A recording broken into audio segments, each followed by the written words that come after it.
someone has been recommending some pancreas no work videos for a while.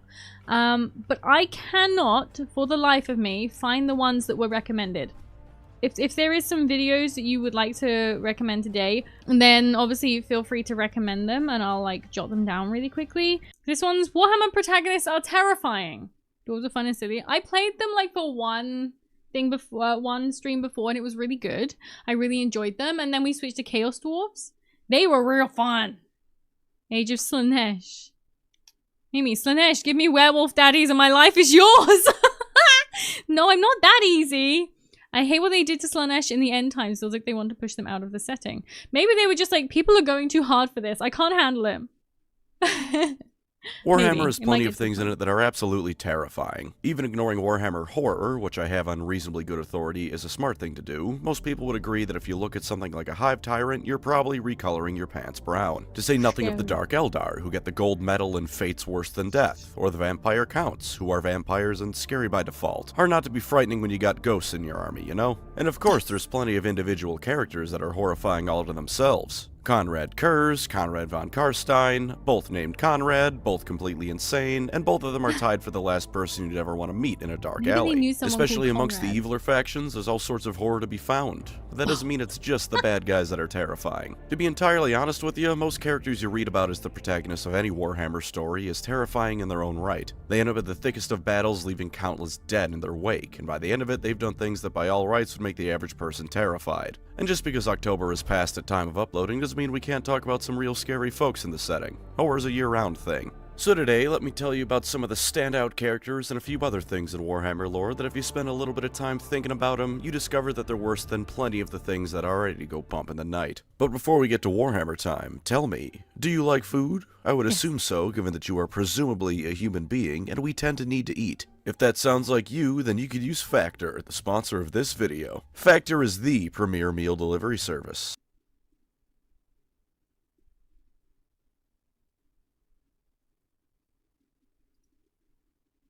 We're going to start off with the inspirations for this video themselves, and spoiler alert, yes, I did mostly just want to spend more time talking about Gotrek and Felix, so I made a video idea to give me the excuse. Gotrek and Felix are of course many things, as is fitting for the two characters that I believe have the most amount of Warhammer books explicitly dedicated to them. They're of course brave warriors, either because of a religiously mandated death wish, or because the only other option is death, for Gotrek and Felix respectively. They're murder hobos, because unless there's only one of something in Warhammer fantasy, they've probably killed it, and in some cases they've killed the only one of something in the setting, like whatever the hell the sleeper was. And they're funny, because sometimes their fight read more like slapstick comedy. Case in point, I'm pretty sure the only opponents to outright beat them in combat were two schmucks wielding a couch as a weapon. Which by power scalar logic means those two could each solo a bloodthirster, by the way, just in case you didn't think power scaling was stupid enough already. Scary might not be the first thing to come to your mind, though. Felix's inner monologue is usually how he's desperately holding back the urge to piss himself in fear, and Gotrek, while the single deadliest combatant in all of Warhammer, is usually not going around killing innocent people.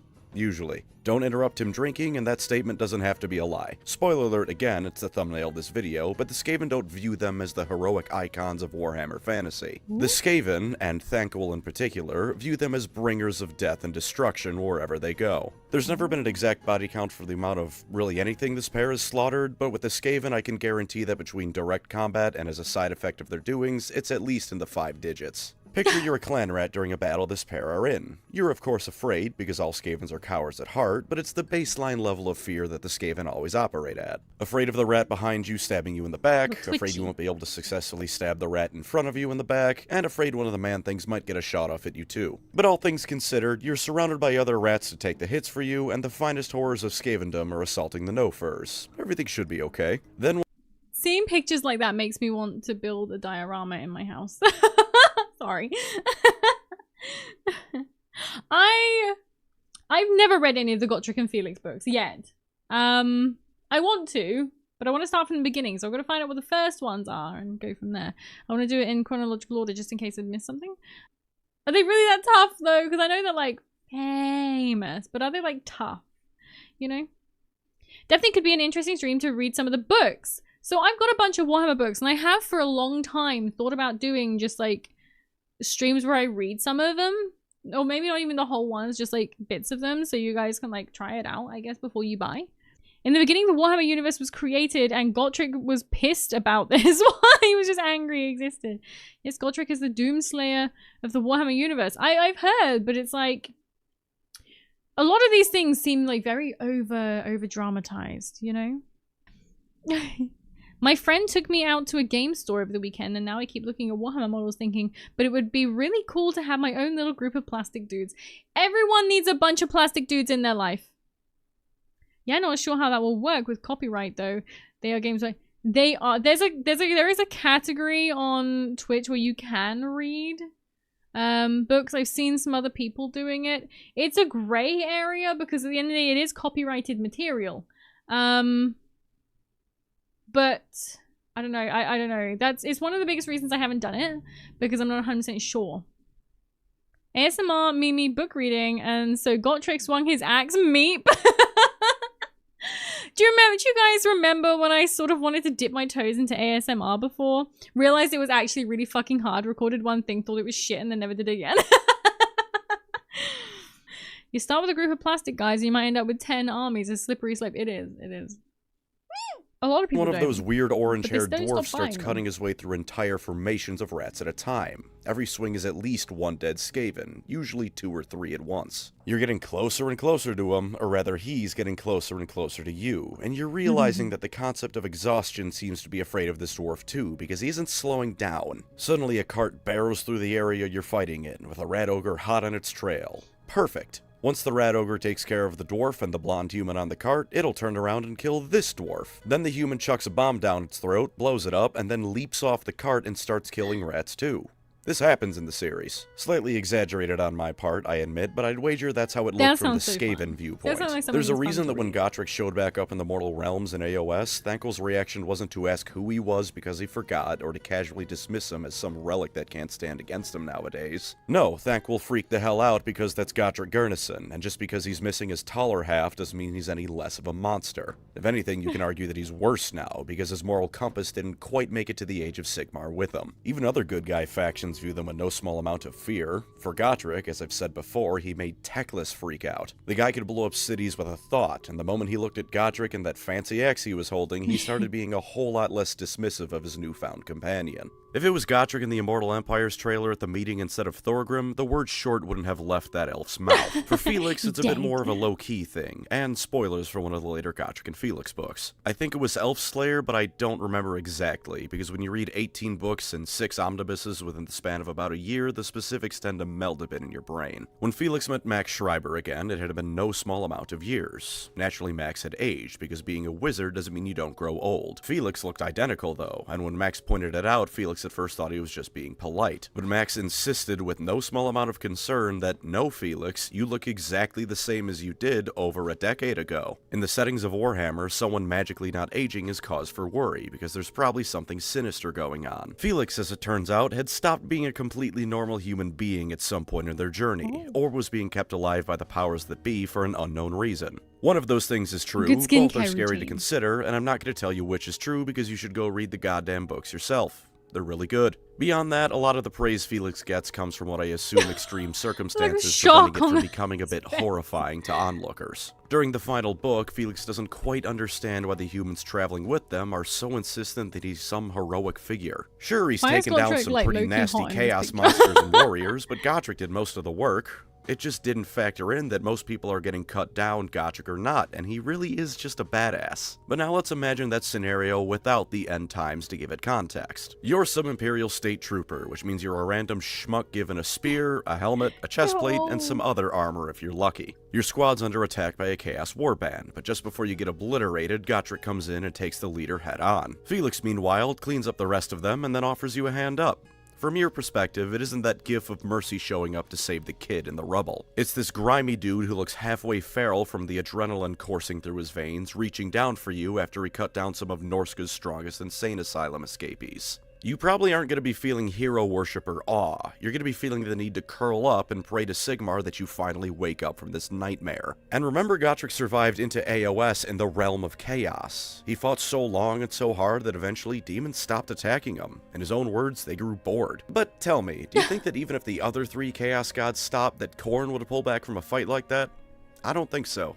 I think they Holmes were scared. afraid of the dwarf. And anyone that can scare the Chaos God should by all means put at least a little bit of fear in your heart. Because if you can make the primordial gods that entered the world fear for their safety, what can he do to you? And if nothing else, from a meta perspective, this is the last pair you ever want to have in your little adventuring party. Because it doesn't mean that you've just gained two of the strongest allies you could hope for. It means that you and everyone around you are now the side characters in a Gotrek and Felix story. And without much spoiling, those tend to not have a very long life expectancy. Ooh. This duo is horrifying. They're fun to read about, they're some of the best characters in Warhammer period, and by Sigmar, if I was in the same postcode as them, I'd leave as quickly as I possibly could. On the subject of those two though, Thanquil. Thanquil is another character that you usually laugh at first and then keep laughing at, because he is the horned rat's silliest clown thing fighting his toughest battle fights. Every story he's in has him failing at something. He fails in Gotrek and Felix because Gotrek is very much still alive and Thanquil had nothing to do with what got Felix in the end times. He fails at remaining at power, although he does succeed at somehow getting it back to lose later. He fails at communing with the demons of his race, because when you accidentally summon Scarbrand instead of a Vermin Lord, then things probably aren't going to plan. Granted, that is pretty spectacular, but still a failure. Then you watch Thanquil rail a line of Warpstone and delete a Scaven assassin with his magic. One moment he's there, the next he's not. Because Thanquil is one of the most powerful characters in Warhammer Fantasy. It's just he's such a failure-prone idiot, you never quite feel the full extent of what he can do. But I promise that if you don't have plot armor, you don't want to fight Thanquil. It'll end horribly for you. Let's go through the two big reasons as to why. Reason 1, Thanquil without failure involved. I know that's an insane concept, but hear me out. Thanquil is one of the single most powerful mages in Warhammer. He's almost wrestled blimps out of the sky, only being stopped by another one of the most powerful wizards in Warhammer. Additionally, even though Scaven are highly resistant to Warpstone, they still can suffer some ill effects, but Thanquil never really seems to get any of those, which means it's basically a free power boost for him. And he's the most Scaven-y Scaven to ever exist. He backstabs everyone who comes within 3 feet of them, and if he doesn't, he horribly abuses them. If he's not doing either of these... He sounds fantastic. The fact that he's so powerful, but he keeps on fucking up. Amazing. No, I don't need a Gotrek body pillow. Speaking of the Horned Rat, have you received your profit in me? I haven't, and I will explain why. So, as soon as I get my new driving license back, then I will be able to order it. Because I would really love to have that as my first model for doing a hand cam stream. A Warhammer painting hand cam stream.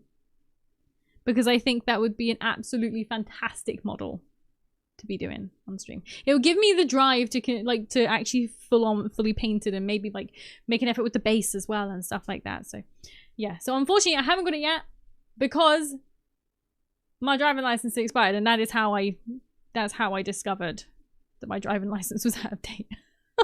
Starting with a long project. Yeah, but it means like we can actually, you know, keep up with it, and I'll probably build it and prime it off stream.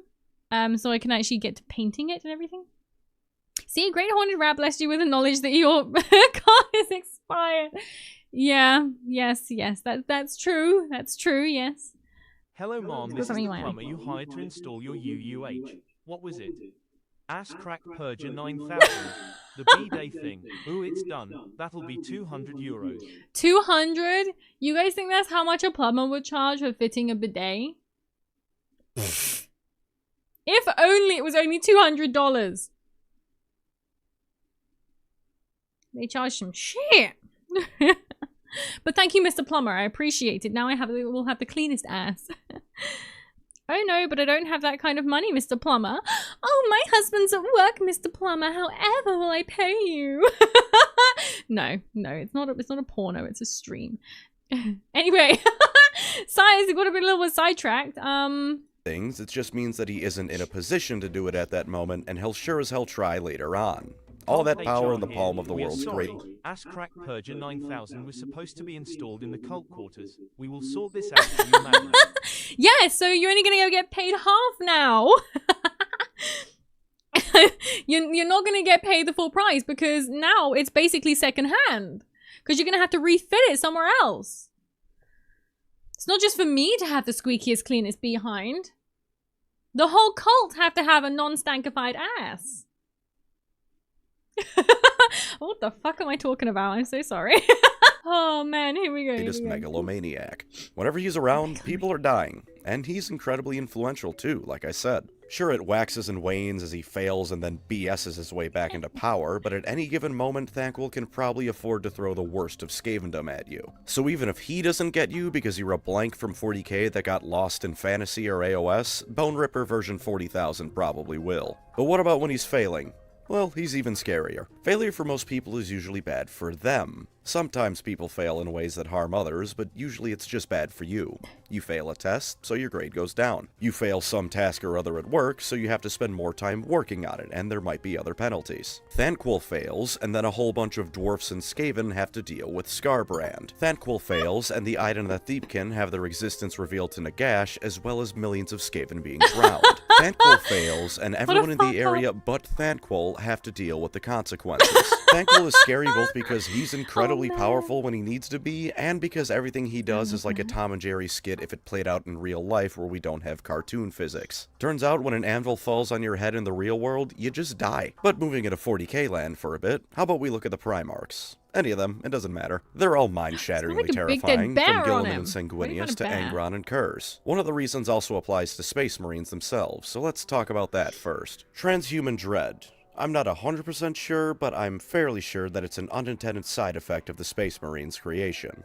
Sure helpful, though. Basically, you see a Space Marine, this huge armored soldier that you probably consider to be an angel of your god. The baseline feeling is already awe and probably a little bit of fear. You know, in spite of everything in your religion telling you that these are angels, that these men are capable of terrible, terrible violence. Bonus points, of course, if you're some form of traitor, or just generally a person the Imperium doesn't like, because in that case, you also know it's pointed at you. And then you see them move. In the blink of an eye, they close the distance before anyone can react and rip you in half. If you do fire back, there's a decent chance they dodge the shot, and if not, it'll probably not phase them anyways, unless you're a real good shot or you've got a real big gun. It can make people just freeze up. Fight or flight is not home right now. Please leave a message at the death rattle. Scale it up to the Primarchs, and it's pretty much in the same vein as getting told to be not afraid. Sir, you're the son of the Emperor, who even if I don't call a god, I still revere him as one. This is the scariest moment of my life. This is something that's definitely headcanon of mine, but I like to imagine that every time someone talks to a Primarch, they by default have to have some amazing willpower. Because the average person would just go,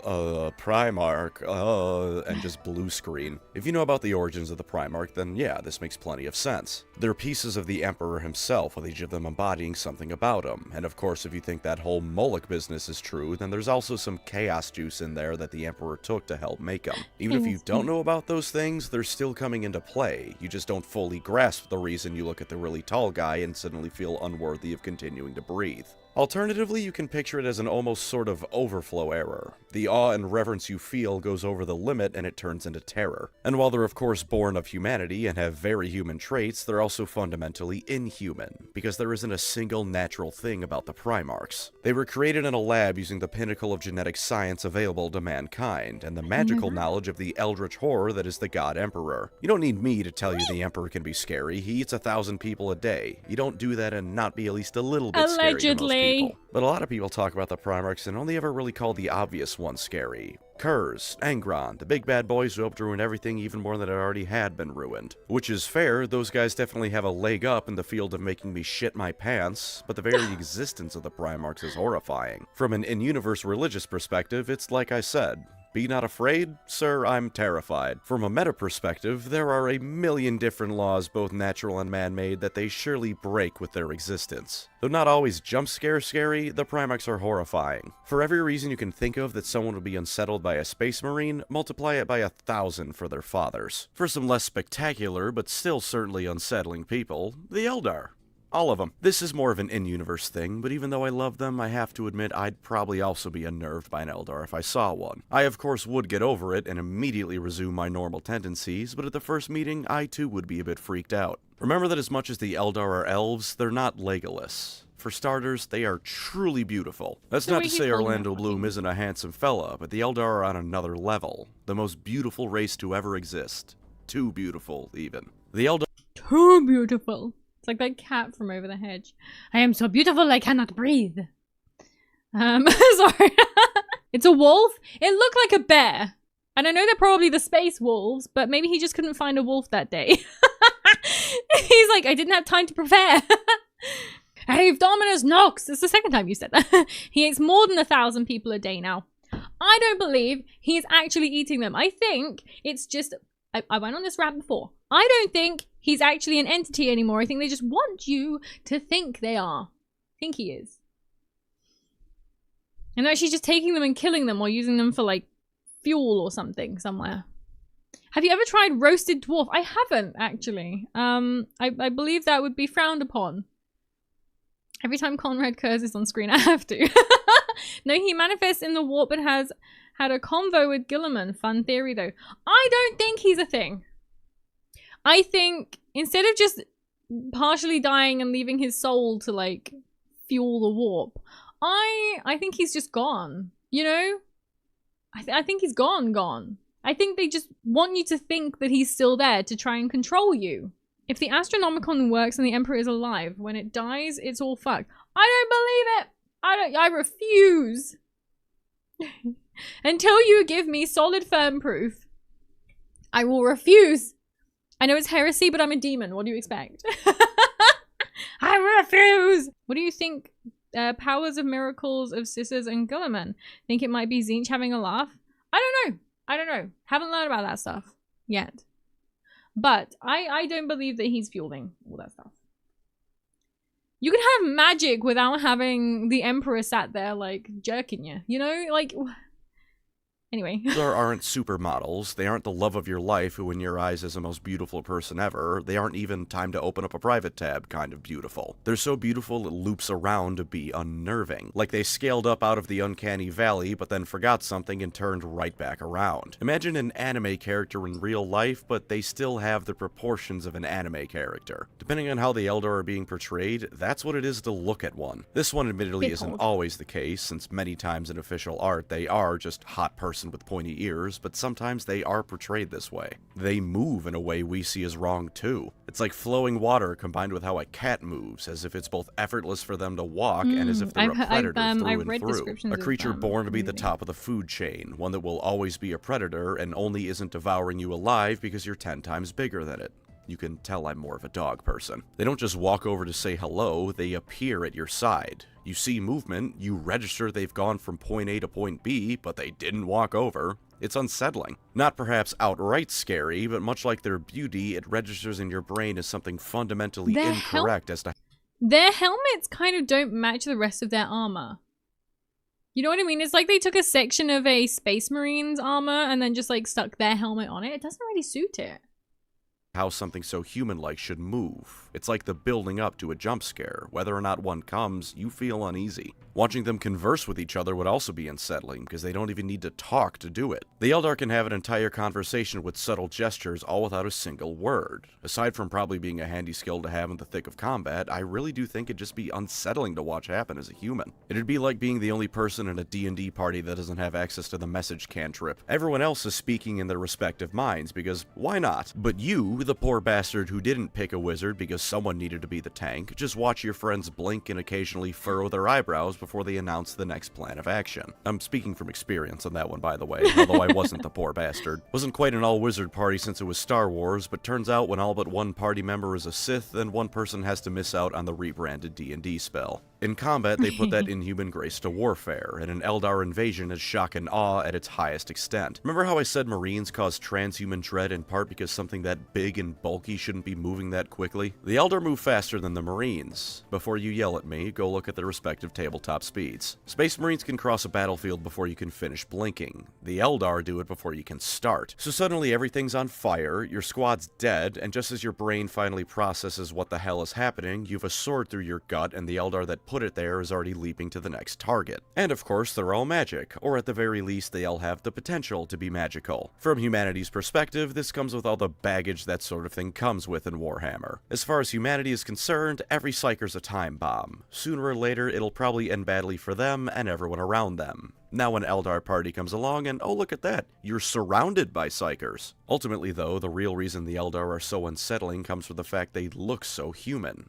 They're thin and lanky and far too gorgeous, but they still look human. But everything about them is just wrong enough to give you the impression that they're wearing a skin suit, or they're an imposter, or...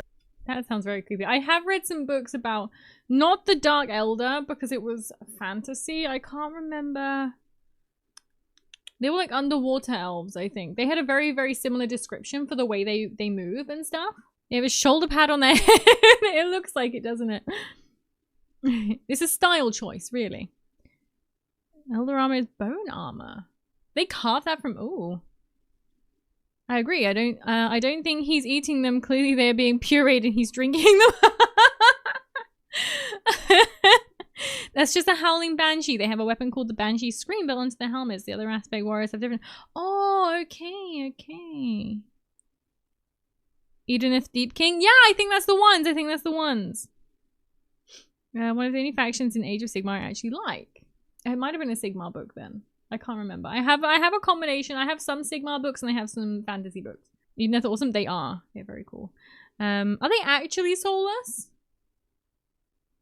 I know they were like fucking freaky. The descriptions of them are very, very cool. I can't remember what book it was. I have to have a reread. Age of Sigmar lore is awesome, but it was bad at the start but developed. I see. They hunt for souls. I'm trying to rack my brain, trying to remember what book it was from that they were in. Someone stole something from their, like, city, and then they chased them? I can't remember. Like, 90% of the Edenith are soulless. That's crazy. How do they work? Nobles have souls. I see. Oh, so they can like be in better control. The Banshee mask they wear has psychosonic amplifiers that magnify the keening battle screams of their wearers into mind-destroying shock waves. Holy shit. This inflicts severe damage to the central nervous system of an Aenarion warrior's foe, inspiring a feeling of mortal terror and causing momentary paralysis. That's epic. I want to do that. They kill you via screaming. Can you imagine? Imagine someone just walks up to you and they just scream and you're dead. And like, do you want to read more Age of Sigmar books? Because I can just tell you what's their deal. I like the Age of Sigmar books, but I don't think they're as well written. Weirdly, for some reason, I don't think they're as well written as the fantasy ones. I would read more. The problem is, on the Black Library website, there is not a single... I'm pretty sure there is not a single physical book on their website anymore. Which hugely disappoints me. I don't care if they're more expensive to produce. Charge me more to pay for it. I don't care. Oh, Mono, I can see you've done a paragraph. What does this say? The boops your nose banshee mask they wear has psychosonic amplifiers. The battle screams of their wearers into mind-destroying shockwaves. This inflicts severe damage to the boops your nose central nervous system of an Aenarion warrior's foe, inspiring feeling of mortal terror and causing momentary paralysis. You're gonna be banned. You've got to be banned. Oh my god, stop using the Uru translator, please. Telwo. Stop it. That's how they talk. I'm sure that's not how they talk. They don't even talk properly. Oh man. My sister does that sometimes. What? Screams at you or the Uwu voice? Oh man. Oh, stop it. Eldar are pretty OP tech-wise. It's hard to get good books from them though. The ones released are kind of meh. That's a shame. You keep reading it? No, it's over now. It's done. And the fourth path of the books were actually pretty good. Path of the Warrior is a good read. Nice. Or any other reason you can think of as to why something so alien looks so close to human. It really is them living in the uncanny valley. For everything that makes them understandable and relatable, there's something else we just can't accept or even process as being normal. Aside from the psyker thing, the reasons for why the Eldar are somewhat scary are pretty mundane, I admit. But it would make the average person wary of them. They aren't human, and their closeness to a human is what makes them all the more able to make you feel uneasy. Talking to an Eldar wouldn't necessarily be talking to some enlightened being, though I will of course champion them being the greatest still. It'd be talking to something that despite how close it is to being human, every instinct you have would be screaming that it isn't. That what you're talking to is something you should be very, very afraid of. That your best bet is to get as far away as you possibly can so you never have to see it again. Except for Imperials in the know, and of course us as audience members, you know that's not really possible. Because the webway gates mean that no matter where you are or who you are, you're never more than a few moments away from the Eldar suddenly popping by for a visit. And with them comes all the fear, uncertainty, and worry that comes with the Eldar deciding that you are worth their attention. Obviously, of course, all this applies to the Dark Eldar too, aside from the Psyker stuff since they've let their psychic prowess degrade. But you don't need me to tell you the Dark Eldar are scary. Mother of all no shit statements that, isn't it? A quick shout out to literally any Imperial structure of sufficient size, because in no particular order, here's a short list of why they're all horrifying. There's probably a massive number of people who died to build it, it's likely maintained by lobotomized human beings who also might still be conscious but unable to do anything about it, because servitors are horrifying on their own. There's almost certainly a huge number of disheveled and impoverished people living just under it in the worst conditions, because the difference between an Imperial city and a Scaven city is just that humans live in one and rat people in another. And once the buildings start getting big enough in the Imperium, there's a decent chance that there's so many people on the planet that they're eating dead people for food, because mass cannibalism is socially acceptable in the Imperium of Man. If you include spaceships in this category, you get the bonus fun of entire shanty towns of people living in the same situation as everyone I just talked about, except now they don't even know of life outside the ship. With a dual feature here for this next one, we have both the Necrons and the Tomb Kings. Not in the traditional way they're shown to be horrifying, since they're endless marching legions of the undead at the behest of their commanders, although to be sure, I'm not signing up to fight either of them. These are more commonly considered things about those factions than the rest of what I've talked about, but usually people just talk about how awesome they are. Myself included, praise be to mighty Petra and glory to Cetra. Imagine realizing one day that you really need to breathe. But you can't breathe. You don't have lungs. For half an hour you sit there desperately trying to breathe over and over and over in spite of the fact that your lungs are gone, or in the case of some of the lucky Tomb Kings, just rotted to the point of uselessness. Or you look up into the sky and go to appreciate the nice breeze, but you can't feel it. You can't feel anything. You have no skin to feel the breeze on. You have no nerves to register any feeling. You can never... That would definitely drive you insane. No? I think I'd go insane. Because all of your senses are just gone. But you feel like you need to have them. God, that would mess with you so bad. I see 40k pick, but the lore in chat sounds like Age of Sigmar. Yeah, because we mentioned the Deep King. Deep Kin. Oh my god. Necrons are horrifying conceptually. An eternal panic attack virus. Yeah, just constantly going insane. Because I don't know, we watched in a Bricky video, he said about that, didn't he? You just need to keep your mind occupied on different things. Yeah, but then you'd go to Psy, and you're like, and you get reminded all over again.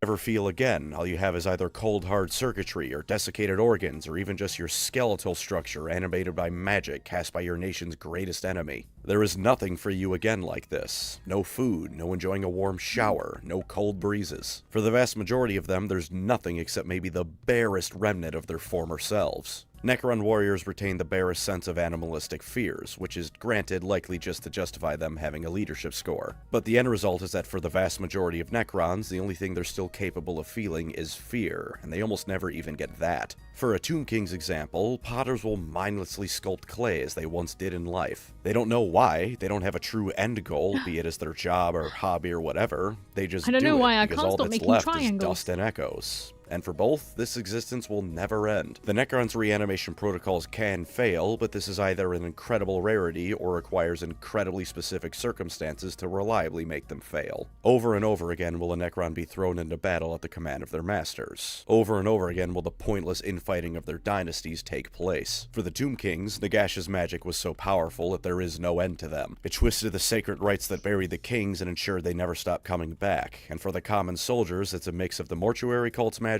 as well as Nagash's that keeps them from ever resting. Arguably, it's even worse for the Tomb Kings, since at least the souls of the Necron tier are gone. The Tomb Kings aren't. Whatever afterlife awaits the Necrons, the Tomb Kings will never see theirs. Though they all distract themselves from their situation in some way or other, the Necrons and Tomb Kings can never escape the fact that they're fundamentally broken.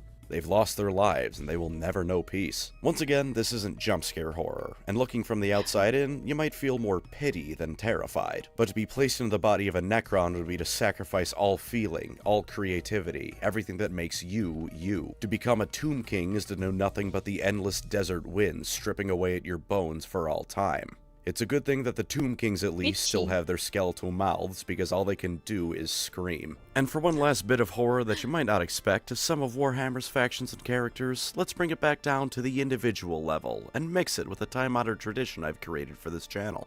Yapping about elves. Aenarion. Pretty important to High Elf lore. 6,000-ish years after his death, the dude's name is still regularly shouted as a High Elf battle cry. Just go click on a High Elf settlement in Total Warhammer. There's a decent chance they'll shout Aenarion's will, because they revere him. To be fair, he did save Ulthuan, fought 4 greater demons at once, presumably fought a whole lot more as well as countless lesser demons before that, and started a bloodline that would go on to influence both the elves and the Warhammer world for good and bad for the rest of the setting. And given that his son, ex-wife, and great-great-great-grandsons are gods in the setting, he's got no small amount of influence in Age of Sigmar, too. And he's a monster. Aenarion was a wanderer before the Great Catastrophe and the coming of Chaos. Traveled the world, saw cool things, probably did cool things. He came back home to see that demons had invaded his entire country, and the rest of the world for that matter, so he started dealing with it. And he couldn't, and it was pretty miserable for everyone involved. Turns out the combination of the elves never having been tested in true warfare, as well as trying to wage a war of attrition against infinity, is not a winning one. And then he got news that most people don't want to hear. His wife had been killed by demons. In truth, she hadn't been, but to the knowledge of the elves and Aenarion himself, Asteriel was murdered by Chaos. And this is when Aenarion goes from noble heroic defender to an amalgamation of every horror movie villain, because if you know anything about fantasy, you know what he does next. He goes up to the Sword of Cain and pulls it from the stone. The horror of the first act of Aenarion's downfall is a lot of the same. Spoiler alert for Transformers 1. If you bitch about me spoiling Darth Vader, I'm gonna lick your toe. What the fuck? Kind of horror that we get in prequel movies that explain a villain's origin story, and I do hope they'll excuse the next few sentences because they might come across a bit pretentious. At least by this channel's standards, they might. That, and I just wanted an excuse to talk about Star Wars and Transformers. It's the same rising dread you get watching the Clone Wars every time Anakin does some new flavor of war crime and the Imperial March Sting plays. Knowing full well that this heroic Jedi Knight is going to turn into the Sith Lord due to canon, but really wanting it not to. Or like Transformers 1, watching D16's eyes slowly change to become redder and redder over the film as his world keeps breaking apart until he rips Sentinel in half and rises up to become Megatron. Side note, because I know a couple of friends in a D&D campaign and watch my stuff, remember when you asked what Kadite's end goal was? It's this.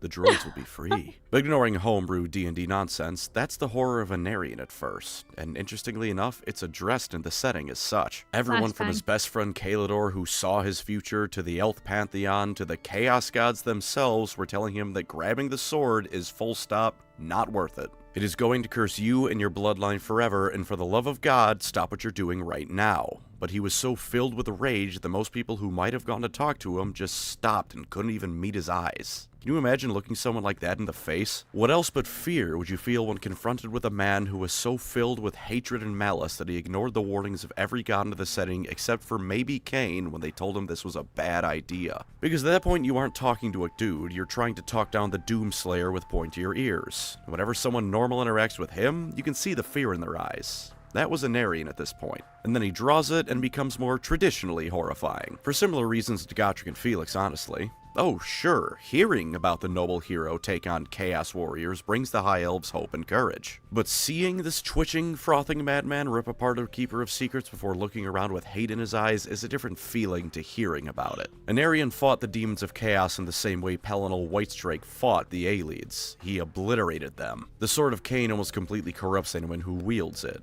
I say almost because Aenarion did eventually put it back, and Tyrion was purged of his own corruption. But all that means in the end is that they eventually stopped their massive murder spree. Until then, it was a non-stop rampage that the gods themselves could only watch in horror at. And I really want to just double down on that, because both interpretations of why the Chaos Gods told him to stop are terrifying in their own way. The first is just that they were telling him it wasn't worth it because they feared how strong he'd become if he grabbed the sword. That's less interesting, but also goes to show how monstrously powerful he'd be. By grabbing the sword, this mighty but otherwise completely mortal warrior would become a being so strong the Chaos Gods themselves would fear what he could do. That's its own kind of scary. The fear of something so monstrously powerful the gods themselves fear it, like Gotrek. On your side or not, that's gonna unsettle you. The other interpretation is that Aenarion was walking down a path so messed up that the Chaos Gods were honestly telling him it wasn't worth it. To hell with Khorne here, Slaanesh was telling someone to rein it in and pull back on their desires and emotions. That is—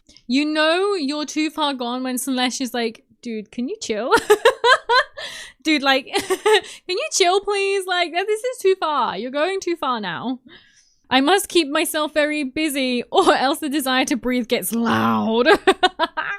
Yeah. Not the sort of Cain. Elf propaganda. Slaanesh told him he was going too far. Slaanesh was like, this is, I said excess, not like OTT, you know? Who would win? One extremely pissed off elf with a very, very angry sword, or one really grumpy dwarf? Grumpy dwarf would walk up and take the angry sword and beat the elf with it. When Slaanesh tells you maybe that's a bit excessive, yeah, you know you took things too far. You know you should be like, oh, well, sorry, I thought you'd like that. And then Slaanesh is like, no, man, that was weird, like. Isn't horrifying because there's no word for that kind of thing. Worth noting is that he had time in between drawing the sword and his death to found the kingdom of Nagaryth. It was indeed around this time he took Morathi as his next wife, who would give birth to Malekith. And in the kingdom of Nagaryth, it was Aenarion's own house of horrors. Demons, cultists, really anyone Aenarion felt deserved it were put down like animals. Which included, by the way, people who told them to chill the hell out. The elves there weren't far off from Slaaneshi cultists themselves, given that Morathi was partially in charge, and because the end of the world does not make for stable people. Other elves viewed going to Nagaryth in the same way people might view going to that one part of the nearest city, because it really was just a complete shithole. Only of course with the added bonus of it being a magical place, because everyone there is an elf, so whatever horrible things you can imagine, dial them up a bit. And oh, damn. So it almost turns into the Dark Eldar. Kind of. The grumpy dwarf can keep itself alive through his own anger. The elves need a sword as a crutch.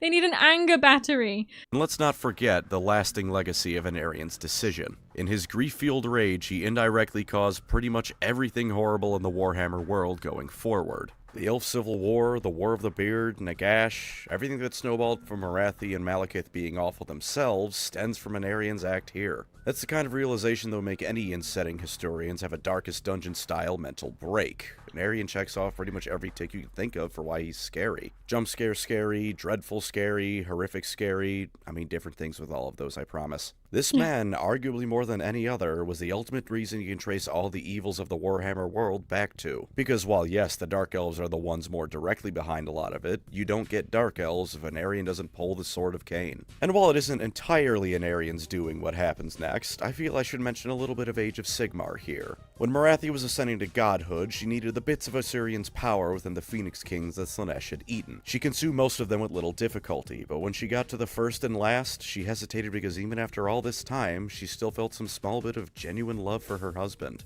And he cut her in half because of it. And while it was partially because of Morathi's vestigial love and partially because of Osirian's power, it was still Aenarion cutting a god in half, while in the stomach of another god that had eaten him. Which means that fear the Chaos Gods had about him becoming potentially too powerful for even them to handle, they were right. And that's some of the Warhammer characters and aspects that are a whole lot scarier than you might think at first glance. I'm sure there's plenty more, but those are the standouts to me. That, and there's only so many ways I can say this thing is actually scary without it getting old. Thank you as always to my wonderful channel members. You are the Well, there we go, guys. There we go. Okay, but snake elves? That's what you got from that. Snake elves. Enjoyed it? I did enjoy it. I did. Very interesting. The thing is, a lot of this stuff is probably going to slide off my brain, and then one day something will trigger it, and I'll be like, oh, I remember this. Her shirt will turn your skeleton bones to ash. Twice Dead King series is the best Xenos 40k both. Right. It was good though. I do really enjoy watching the lore videos. Shorties fighting, don't call them that. They get angry if you call them short. You have to call them vertically challenged.